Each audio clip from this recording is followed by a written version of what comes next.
దేవనామానికి మహిమ కలుగును గాక.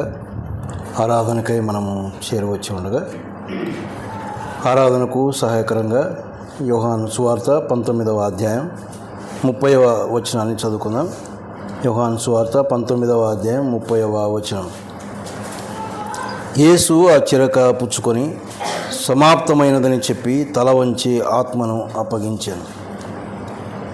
క్రీస్తునందు ప్రేమైన వాళ్ళారా, దేవుని మహాకృపను బట్టి మరి ఒక ప్రభు దినములో ఇలాగ మనమందరము దేవుని సన్నిధానంలోనికి చేరి వచ్చి ఆయన బల్ల చుట్టూ చేరి మరి ఆయన యొక్క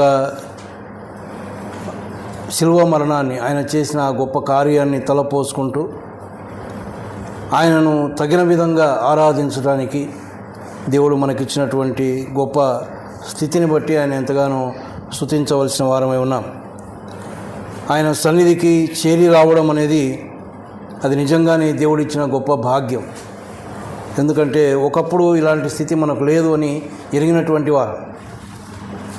మన గత జీవితాలను గురించి ఆలోచన చేస్తే, ప్రభు దగ్గరికి రాకముందు, ప్రభువునందు విశ్వాసం ఉంచకముందు మన జీవితాలు చాలా మరి భయంకరమైనటువంటి జీవితాలు. నెమ్మది లేదు, అంతేకాదు దేవుని సన్నిధి పట్ల ఆసక్తి లేనటువంటి వారం, దేవుడు ఎవరో ఎరగనటువంటి జీవితాలు కలిగినటువంటి వారం. ఆయన ఎలాగ ఆరాధించాలో కూడా మనకు తెలియదు, ఎలాగ గణపరచాలో మనకు తెలియదు. మరి ఆయన తనను తానే మనకు ప్రత్యక్షపరుచుకున్నాడు. ఆయన 2000 సంవత్సరాల క్రితం ఈ భూమి మీదకి వచ్చి మన కొరకు ప్రాణం పెట్టాడు. ఆ సంగతిని మరి మన దగ్గరికి తీసుకొని వచ్చి మనకు ఆయన వాక్యము ద్వారా బయలుపరుచుకున్నాడు. ఆయన చేసిన కార్యం ఏంటో, ఆయన మన పట్ల చూపిన ప్రేమ ఏమిటో, ఇవన్నీ కూడా ఆయన మనకు ప్రత్యక్షపరుచుకున్నాడు. ఆ యొక్క ప్రత్యక్షతను తెలుసుకున్నటువంటి మనం ఆయన యందు విశ్వాసం ఉంచడానికి కూడా మన హృదయాలను తెరిచింది ఆయన్నే. పరిశుద్ధాత్ముడు ఆ కార్యాలు జరిగించాడు కాబట్టి ఆయనను చేర్చుకున్నాం, ఆయన ఎవరో తెలుసుకున్నాం. ఈ దినాన ఆయన్ను ఆరాధించగలిగేటటువంటి గొప్ప ధన్యత దేవుడు నీకు నాకు ఇచ్చాడు.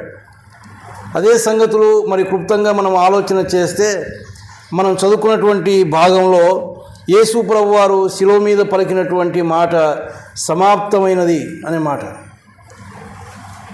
సమాప్తమైంది అంటే ఆయన యొక్క పరిస్థితి సమాప్తమైందని కాదు, ఆయన సమాప్తము చేసినటువంటి సంగతులు ఉన్నాయి. శిలువ కార్యము ద్వారా ఆయన ముగించినటువంటి, సంపూర్ణం చేసినటువంటి కార్యాలు ఉన్నాయి. వాటిని గురించి ఆయన అంటూ ఉన్నాడు సమాప్తమైంది అని. మరి ఈ యొక్క పదానికి మనకు అర్థమయ్యేది అదే, పూర్తి అయింది, సంపూర్ణము చేయబడింది అని. ఇంకా చెప్పాలంటే ఆయన ఏ కార్యాన్ని అయితే నెరవేర్చడానికి వచ్చాడో, పాపములకు విమోచన కలగజేయడానికి, ప్రాయశ్చిత్తం చేయడానికి వచ్చాడు. దానికి చెల్లించవలసినటువంటి విలువ ఉంది. ఆ విలువను ఆయన సంపూర్ణంగా చెల్లించాడు అని మనం చూస్తూ ఉన్నాం. విమోచన కొరకు చేయవలసినటువంటి పనిని ఆయన సంపూర్ణం చేశాడు.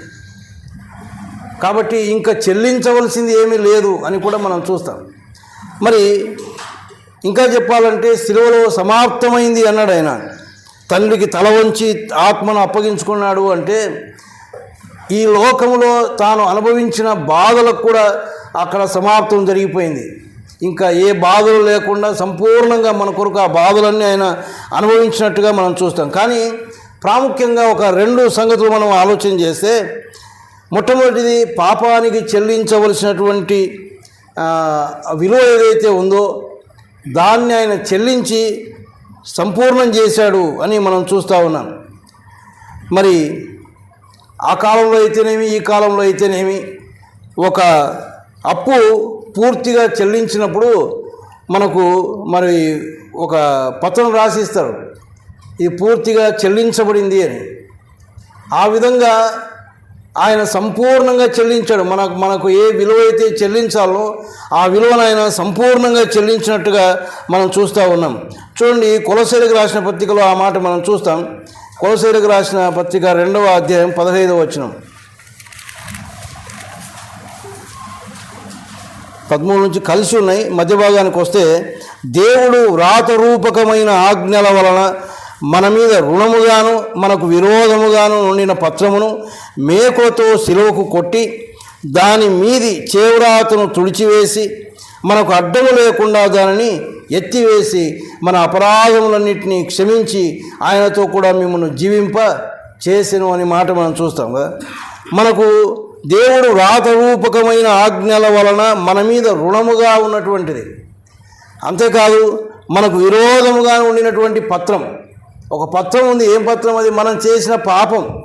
ఆ పాపములకు రుణం చెల్లించాలి, దానికి విలువ కట్టాలి. కానీ అది చెల్లించలేనటువంటి పరిస్థితి మంది. కానీ యేసు ప్రభువు తానే ఏం చేశాడు? దాని మేకులతో సిలువకు కొట్టి దాని మీది చేవ్రాతను తుడిచివేసి సంపూర్ణంగా తుడిచేశాడు. తుడిచేసిన తర్వాత ఇంకేం కనపడదు. తుడిచివేసి మనకు అడ్డము లేకుండా దాన్ని ఎత్తివేసి మన అపరాధములను క్షమించాడు. ఆయన చేసినటువంటి సిలువలో ఆయన చేసిన కార్యం అదే. ఆయన కార్చినటువంటి అమూల్యమైన రక్తము ద్వారా. ఇంకో మాటలో చెప్పాలంటే, పాపమునకు ప్రాయశ్చిత్తం కలగాలంటే రక్తమే చిందించబడాలి. ఆనాటి కాలంలో గొర్రెలు లేక మేకలు వంటి రక్తము ద్వారా వారి పాపాలు క్షమించబడతాయి అన్నటువంటి రీతిగా గొర్రెలను తీసుకుని వెళ్ళి ప్రధాన యాజకుడు వచ్చి వారి యొక్క చేతులు వాటి మీద ఉంచేవాడు. ఉంచినప్పుడు దాని అర్థం ఏంటంటే వీరి పాపములన్నీ అది మోసింది అని. దాన్ని ఊరి వెలుపలికి తీసుకొని పోయి వధించేవారు. మళ్ళీ పాపం చేయడం, మళ్ళీ ఇంకొక మేకను తీసుకొని రావడం, అది జరుగుతూ ఉన్నటువంటి పరిస్థితి. అయితే మరి ఒక పరిశుద్ధమైనటువంటి రక్తమే చిందించబడాలి, అది పరమాత్ముందై ఉండాలి అని కూడా వేదాలు చెప్తా ఉన్నాయి. అంటే దేవుని యొక్క రక్తమే. మరి దేవుడు రక్తం కలిగిన వాడా అంటే కాదు, ఆయన మహిమ కలిగినటువంటి వాడు, ఆయన మహిమాస్వరూపి. మరి అలాంటి వాడు రక్తం చిందించాలి అంటే ఆయననే భూమి మీదకి దిగి రావాల్సి వచ్చింది. ఆయన్నే మానవునిలాగా రక్తమాంసములు కలిగిన వాడుగా ఈ లోకంలో జన్మించవలసినటువంటి పరిస్థితి వచ్చింది. ఏ మానవునైతే చేతితో చేశాడో, తన స్వరూపంలో చేసుకున్నాడో, ఆ మానవుని స్థితికి ఆయన దిగి వచ్చాడు. అది ఎంతమాత్రమూ ఆయన విడిచిపెట్టకూడని భాగ్యం అని ఎంచుకొనలేదని ఫిలిప్పీ పత్రికలో మనం చూస్తాం. అత్యున్నతమైన సింహాసనం మీద ఆసీనుడై ఉన్నాడు, దేవుని స్వరూపం కలిగిన వాడు, దేవునితో సమానమైనటువంటి వాడు. కానీ అట్టి భాగ్యాన్ని ఇది విడిచిపెడితే ఎలాగా అని అనుకోలేదు ఆయన. మానవుని చూచినప్పుడు, మానవుని యొక్క పరిస్థితి చూచినప్పుడు, మానవుని కొరకు ప్రాయశ్చిత్తం చేయాలంటే తానే దిగి వచ్చి తన యొక్క రక్తమును కార్చాలి. అది కార్చకపోతే మానవాళికి విమోచన లేదు. కాబట్టి ఆయన దిగి రావడానికి సిద్ధపడినాడు. మానవుని పట్ల ఆయనకున్నటువంటి ప్రేమ అలాంటిది. ఆయన ఏమాత్రం వెనకంజ వేయలేదు, ఇంకొక ఆలోచన లేదు ఆయనకు. ఆ యొక్క స్థితిని ఈనాడు ఒక ఉన్నతమైన స్థితిని వదిలిపెట్టాలంటే చాతకావడం లేదు. మనం లోకంలో చూస్తూ ఉన్నాం. 5 సంవత్సరాల పరిపాలన ఇచ్చినా అక్కడి నుంచి దిగి రావడానికి ఎవరికి ఇష్టం కావడం లేదు. ఒక సీట్ తీసేస్తే ఎంతో దుఃఖపడేవారు ఉన్నారు, బాధపడేవారు ఉన్నారు. ఇది ఈ లోకంలో అశాశ్వతమైనటువంటి స్థానాలు. కానీ దేవుడే తనకే ఉన్నటువంటి, తనకంటే ఇంకెవరికి ఆ స్థలంలో స్థానం లేదు. ఆ స్థానం ఆయనదే. ఎల్లప్పుడూ దేవదూతల చేత కొనియాడబడేటటువంటి స్థానం, అన్నిటికంటే అత్యున్నతమైన స్థానం ఆయనదే. దాన్ని విడిచిపెట్టి రావడానికి ఆయన మాత్రం ఆలోచన చేయలేదు. కేవలం మానవుల యొక్క పాపముల యొక్క విమోచన. మానవుల యొక్క పాపములు విమోచించబడకపోతే ఏమవుతుంది అంటే వారి కొరకు నిత్య నరకాగ్ని కాచుకొని ఉంది. అది దేవుని యొక్క ఉగ్రత. వారిని తీసుకుని వెళ్ళి నిత్య నరకాగ్నిలో పడవేస్తాడు ఆయన. అక్కడ యుగయుగాలు కాలవలసిందే. కాబట్టి అట్టి స్థితి నుంచి తప్పించాలంటే ఆయన దిగి రావాల్సి వచ్చింది. ఆయన దిగి వచ్చాడు, తన ప్రాణాన్ని ఆయన పెట్టి మన కొరకు విమోచన క్రయధనం ఆయన చెల్లించినట్టుగా మనం చూస్తూ ఉన్నాం. కాబట్టి ఏ వెల అయితే చెల్లించాలో దాన్ని సంపూర్ణం చేశాడు ఆయన. సమాప్తమైంది. పాపముల కొరకు చెల్లించవలసినటువంటిది ఆయన చెల్లించాడు. ఇంకా నేను చెల్లించవలసింది ఏమీ లేదు. రెండవదిగా మనం చూస్తే ఎందుకు మరి ఈ యొక్క పాపం నుంచి ఆయన విమోచించాడు అంటే ఆయన దగ్గరికి తీసుకొని పోవడానికి. దేవునితో మనం సదాకాలం ఉండాలి, ఆయన ఒక ఉద్దేశం. మరి ఆయన దగ్గరికి పోవాలంటే ఆ మార్గం కూడా ఉంది. ఆ మార్గానికి అక్కడికి వెళ్ళే మార్గం కూడా ఆయన సంపూర్ణం చేశాడు. దేవుని దగ్గరికి వెళ్ళాలంటే ఉన్నది ఒకే ఒక మార్గం, అది ప్రభు అయినటువంటి యేసుక్రీస్తు ద్వారానే. కాబట్టి ఆ మార్గాన్ని కూడా ఆయన సరళం చేశాడు. ఇంకొక మాటలో చెప్పాలంటే పాత నిబంధన కాలంలో మనం చూస్తే దేవాలయంలో, దేవుని యొక్క మందిరంలో ఆవరణము, పరిశుద్ధ స్థలం, అతి పరిశుద్ధ స్థలం అనేది ఉండేది. మరి అతి పరిశుద్ధ స్థలంలోనికి ప్రధాన యాజకుడు మాత్రమే ప్రవేశించాలి. అది కూడా సంవత్సరానికి ఒక్కసారి మాత్రమే. తనది కాని రక్తం తీసుకొని ప్రజల యొక్క పాపం యొక్క విమోచన కొరకు ఆయన ప్రవేశించేవాడు. చూడండి, ఆ మాటలు దేవుని యొక్క గ్రంథంలో మనం చూస్తాం. హెబ్రీయులకు రాసిన పత్రిక 9వ అధ్యాయం 12వ వచనం.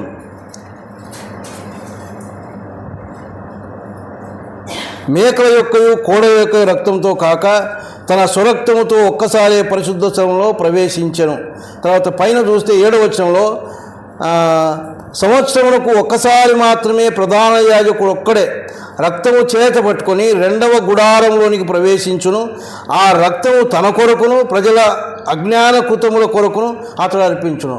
ప్రధాన యాజకుడు మాత్రమే ఒక్కసారి, సంవత్సరానికి ఒక్కసారి మాత్రమే ఆ యొక్క అతి పరిశుద్ధ స్థలంలోనికి వెళ్ళేవాడు, రక్తమును తీసుకొని వెళ్ళేవాడు. మరి కిందికి వస్తే ఏమంటా ఉన్నాడంటే 12వ వచనంలో, ఏలయనగా మేకల యొక్కయు కోడల యొక్కయు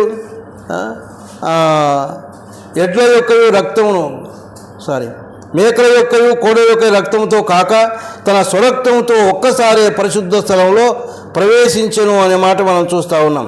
తన స్వరక్తంతో ఒక్కసారి ఆయన ప్రవేశించాడు. అది ఎక్కడికి ప్రవేశించాడు? అక్కడ అతి పరిశుద్ధ స్థలం అయినటువంటి దేవాలయంలో ఉన్నటువంటి అతి పరిశుద్ధ స్థలంలోనికి కాదు, కానీ 24వ వచనంలో మనం చూస్తాం. అందువలన నిజమైన పరిశుద్ధ స్థలమును పోలి హస్తకృతమైన పరిశుద్ధ స్థలములలో క్రీస్తు ప్రవేశింపలేదు, కానీ ఇప్పుడు మన కొరకు దేవుని సముఖమందు కనబడుటకు పరలోకమందే ప్రవేశించను. హస్తకృతములైనటువంటి ఈ యొక్క పరిశుద్ధ స్థలంలోనికి కాదు ఆయన ప్రవేశించింది. ఆయన తన రక్తాన్ని తీసుకొని పరలోకంలోనికి ప్రవేశించాడు, దేవుని సముఖమందు. అంటే ఇప్పుడు ఆయన ఏమి మార్గము సరళం చేశాడు అంటే, మానవునికి అక్కడికి వెళ్ళడానికి, ఈ లోకంలో ఆ పరిశుద్ధ స్థలంలోనికి వెళ్ళడానికి అధికారం లేదు. నేరుగా పరలోకంలోనే ప్రవేశించడానికి ఆయన మార్గం సమాప్తం చేశాడు. యేసు ప్రభువు వారు శిలువలో మరణించినప్పుడు చూడండి, మత్తయి సువార్తలో ఒక మాట మనం చూస్తాం. మత్తయి సువార్త 27వ అధ్యాయం, మత్తయి సువార్త 27వ అధ్యాయం 51వ వచనం. అప్పుడు దేవాలయపు తెర పైనుండి క్రింది వరకు రెండుగా చినిగెను, భూమి వణికెను, బండలు బ్రద్దలాయను. దేవాలయపు తెర, ఏం తెర ఇది? పరిశుద్ధ స్థలానికి, అతి పరిశుద్ధ స్థలానికి మధ్యన ఉన్నటువంటి తెర. కేవలము ప్రధాన యాజకుడు మాత్రమే ఆ స్థలానికి వెళ్ళాలి, ఇంకెవరు వెళ్ళడానికి వీలు లేదు. ఆయన కూడా సంవత్సరానికి ఒక్కసారి మాత్రమే వెళ్ళేవాడు, తనది కాని రక్తం తీసుకొని వెళ్ళేవాడు. కానీ యేసు ప్రభు చనిపోయినప్పుడు ఆ యొక్క తెర పైనుంచి క్రిందికి చినిగింది, కింది నుంచి పైకి కాదు. చాలా స్పష్టంగా పై నుంచి అంటే దేవుడే దాన్ని చించివేశాడు. అందరికీ దేవుని యొక్క సన్నిధిలోనికి రావడానికి అర్హత దేవుడు ఇచ్చాడు. ఆ మార్గంలో ఆయన సమాప్తం చేశాడు, సరళము చేసి సమాప్తము చేశాడు అని దేవుని యొక్క గ్రంథంలో మనం చూస్తూ ఉన్నాం. కాబట్టి ప్రియమైన వాళ్ళారా, ఆయన సమాప్తమైంది అని శిలువలో పలికినటువంటి మాట, ఏం సమాప్తం చేశాడు? ఆయన పాపానికి చెల్లించవలసినటువంటి వెల ఆయన సంపూర్ణం చేశాడు, సమాప్తం చేశాడు. ఇంకా చెల్లించవలసింది ఇంకేమీ లేదు, సంపూర్ణంగా ఆయన చెల్లించి వేశాడు. రెండవది, పరలోకానికి దేవుని దగ్గరికి వెళ్ళే మార్గం కూడా ఆయన సంపూర్ణం చేశాడు, సమాప్తం చేశాడు. ఆయన ఎలాగ చేశాడు? తన యొక్క రక్తంతోనే, తన యొక్క రక్తాన్ని తీసుకొని దేవుని సన్నిధానానికి వెళ్ళిపోయాడు. ఆయన మనందరి పాపముల యొక్క ప్రాయశ్చిత్తార్థం. ఆనాడు వాళ్ళు ఈ తనది కాని రక్తాన్ని, కోడెల రక్తం, ఎడ్ల రక్తం తీసుకొని వెళ్ళేవారు పరిశుద్ధ స్థలంలోనికి.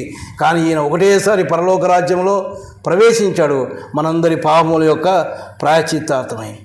మరి ఆ విధమైనటువంటి ఆ గొప్ప స్థితిని దేవుడు మనకు అనుగ్రహించి ఉండగా, మనము చెల్లించలేనటువంటి, మనకు చెల్లించడానికి అసాధ్యమైనటువంటి వెల ఆయనే చెల్లించాడు.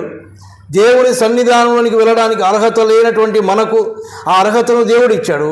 అటువంటి స్థితి మనకిచ్చినటువంటి ఆ దేవుణ్ణి ఈనాడు మనం ఆరాధించడానికి వచ్చాం. మరి ఎలాగ ఆరాధిస్తూ ఉన్నామో మనమే ఆలోచించాలి. రోమీలకు రాసిన పత్రిక 8వ అధ్యాయం 1వ వచనంలో అంటాడు, కాబట్టి ఇప్పుడు క్రీస్తు యేసునందున్న వారికి ఏ శిక్షా విధి కూడా లేదు. మన పత్రాన్ని చించివేశాడు, తుడిచివేశాడు. ఇంకా పాపపు పత్రం లేదు, ఏ రుణం మనకు లేదు, సంపూర్ణంగా ఆయన చెల్లించేశాడు. ఇంకా ఏ శిక్షా విధి కూడా లేకుండా చేశాడు. క్రీస్తు యేసునందున్న వారికి ఏ శిక్షా విధి లేదు. అది దేవుడు మనకిచ్చినటువంటి గొప్ప ధన్యత. ప్రియమైన వాళ్ళారా, మరి ఏం చేయాలి? మనం విలువ పెట్టి కొనబడిన వారం అని కొరింథీయులకు రాస్తూ పౌలు అంటాడు. మీరు విలువ పెట్టి కొనబడిన వారు గనుక ఏం చేయాలి? మీ దేహములతో దేవుణ్ణి మహిమపరచండి. ఇంతే ఆయన కోరుకుంటున్నది కదా. ఇంత గొప్ప కార్యం ఆయన చేశాడు. మన పాపానికి రావాల్సిన వెల మనం చెల్లించలేనటువంటి వెల. ఎందుకంటే నిర్దోషమైన, నిష్కలంకమైన, పరిశుద్ధమైన రక్తమే చిందించబడాలి. అది ఎవరిది లేదు. అది కూడా మరి ఆ పరిశుద్ధ దేవునిదే అయి ఉండాలి కనుక ఆయనే దిగి వచ్చి చెల్లించాడు. మనకు చేతకాన్ని ఆయన చేశాడు. అంత మాత్రమే కాదు, దేవుని సన్నిధికి వెళ్ళే అర్హత మనకు లేదు. నిత్య నరకాగ్నికి వెళ్ళే స్థితిలో మనం ఉన్నటువంటి వారం. ఆ మార్గాన్ని కూడా ఆయనే ఏర్పాటు చేసి సమాప్తమైంది అన్నాడు. తను వచ్చినటువంటి పనిని ఆయన సంపూర్ణం చేసి సమాప్తమైంది అన్నాడు.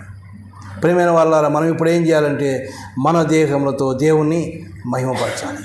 ఇది ఒక్కటే దేవుడు నీ నుంచి నా నుంచి కోరుకుంటా ఉన్నాడు. ఇంకేమీ కోరుకోవడం లేదు. మనకేమో ధన్యత ఇచ్చాడు ఆయన. మన పాపాలకు ప్రాయశ్చిత్తం చేశాడు. మనల్ని పరలోక రాజ్యంలోనికి ప్రవేశించే భాగ్యం ఇచ్చాడు. కానీ మన నుంచి ఏం కోరుకుంటా ఉన్నాడు? ఆయన మహిమపరచడం మాత్రమే, ఆయన్ను ఘనపరచడం మాత్రమే. మరి చేయగలుగుతా ఉన్నామా? హృదయపూర్వకంగా మనం ఆయన్ను ఘనపరచాలి. ఆయన సన్నిధానంలోనికి వచ్చి ఆయన చేసిన మేలులను తలపోసుకొని మన స్థితిని జ్ఞాపకం చేసుకొని ఏ స్థితిలో ఉండగా మన కొరకు ప్రాణం ఇచ్చాడో అది జ్ఞాపకం చేసుకోండి. పరలోక రాజ్యంలో అడుగుపెట్టే స్థితి మంది కాదు. పరలోక రాజ్యంలోనికి ప్రవేశం ఇచ్చాడు ఆయన. తన రక్తాన్ని చిందించి మన పాపముల కొరకై ఆ రక్తాన్ని తీసుకొని తండ్రి దగ్గరికి వెళ్ళి మనకు మార్గం సరళం చేశాడు. ఆయన ఉగ్రత మన మీద ఉన్నింది. ఎప్పుడైతే ప్రభు మన పాపముల కొరకు ఆ ప్రాయశ్చిత్తార్థంగా ఆ రక్తమును తీసుకొని ఆయన ఎదుటికి వెళ్ళాడో మనకు కనికరం దొరికింది. ఆ ఉగ్రత నుంచి తప్పించబడ్డాం. ఏ శిక్షా విధి లేకుండా చేశాడు. ఆ ప్రభువుని ఎలాగ ఆరాధించగలుగుతా ఉన్నాం? ప్రియమైన వాళ్ళారా, నీ నుంచి నా నుంచి ఆయన ఏమీ కోరుకోవడం లేదు. ఆయన సన్నిధానానికి వచ్చి ఆయన చేసిన మేలులను తలపోసుకొని విరిగి నలిగినటువంటి హృదయాలతో ఆయనకు స్తుతులు చెల్లించాలి, ఆయన్ను ఘనపరచాలి, ఆయన హెచ్చించాలి. ఇంతే ఆయన కోరుకుంటా ఉన్నాడు. మనం అదైనా చేయగలుగుతా ఉన్నామా?